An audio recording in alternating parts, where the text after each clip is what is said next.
Ang aking simpleng empanada na kayang-kaya sa bulsa.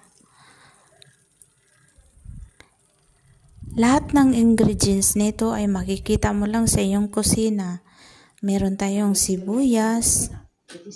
Huwain natin ng ganyan. Nilagang itlog. Tomato sauce. Tapos gisahin natin siya. Meron tayong capsicum na red. Ay, hiwain natin ng pahaba. Tapos tuna.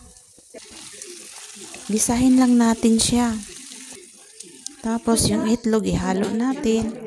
Ayan, ready na para ilagay sa ating masa. Ayan. O, diba guys, ang bilis lang, mga 20 minutes may empanada ka na.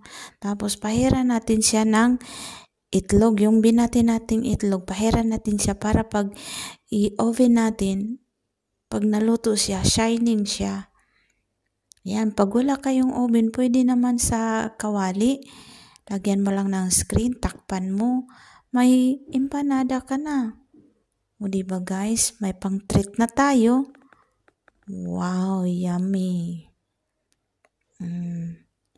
Thank you for watching ang aking simpleng empanada de huevo.